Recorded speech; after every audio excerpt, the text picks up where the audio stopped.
طاجين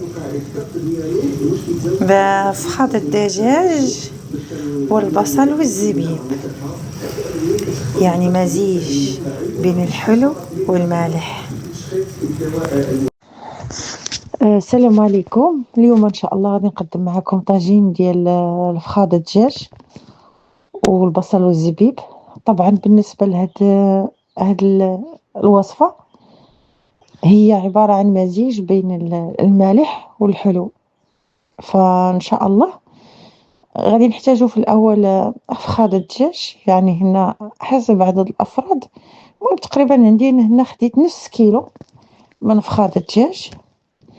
تمام، بعد ما كنكون غسلتهم جيدا كنبيتهم في البهارات. نتوما تقولوا بهارات، في العطريه.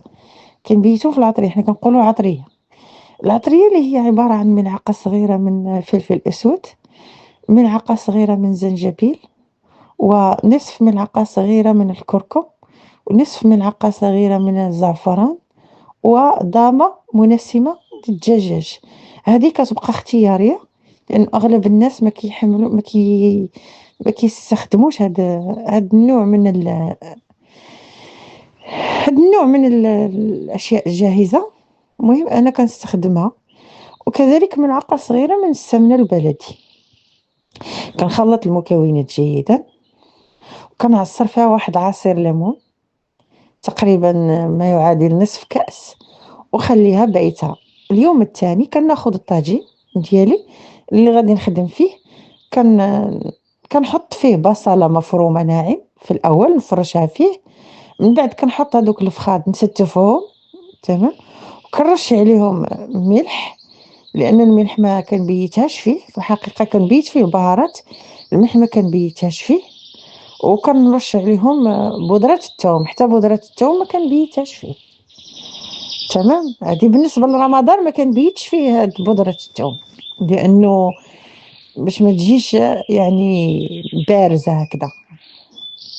فكنكتفي بنفس اليوم كنحط بودرة الثوم تقريبا ملعقة صغيرة عندي هنا فقط. بالنسبة اللي ما عندهمش بودرة الثوم يقدروا يعملوا ضرسين من الثوم يحكوه على هذا الفخاد. كنحط فيه نصف كأس من زيت نباتية، وكنحط واحد الكأس ديال الماء فين غادي يطيب هذا الشيء. وكنخلي المكونات ما شاء الله غادي تطلق. نقليه شوية تقريبا مدة 5 دقائق.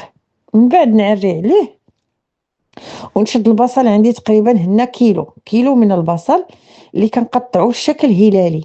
ونوع البصل اللي غادي نستخدم في هاد الاكله هذه هو غيكون بصل ابيض، لانه بصل ابيض طعمه حلو، وضروري ما نستخدم بصل ابيض. ما نعملش الاحمر وما نعملش الاخضر، لانه ما غاديش يتواتى مع هاد الاكله هذه.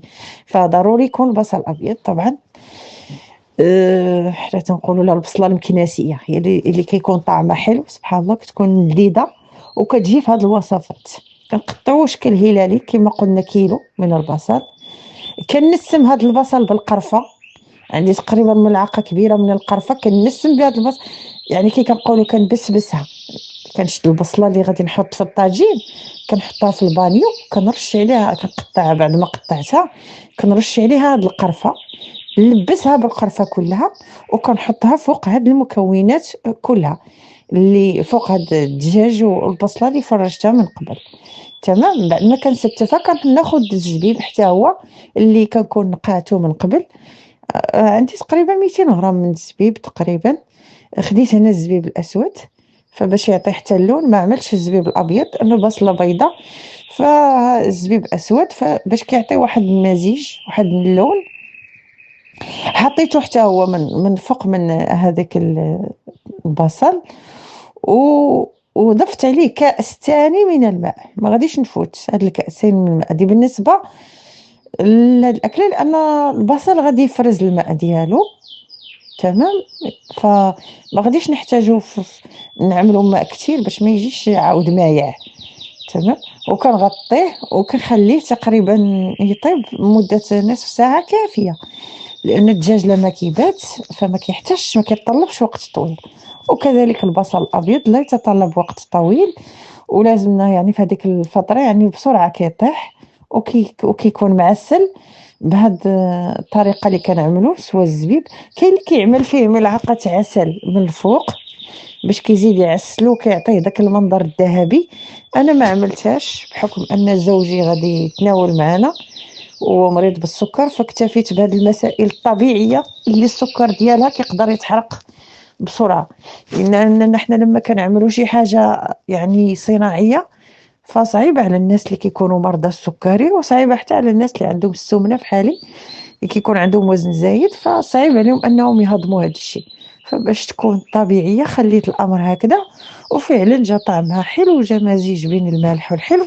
بعد ما طابت كنرش عليها شويه زيت الزيتون، وكنقدموها بالصحه والراحه. طبعا كناكلو حنا مع الخبز، كنرافقوا هذه الاكله بالخبز. نتمنى وصفه اليوم تكون نالت اعجابكم. طبعا هي وصفه سهله، ما فيهاش مراحل كثيره، وفي متناول الجميع.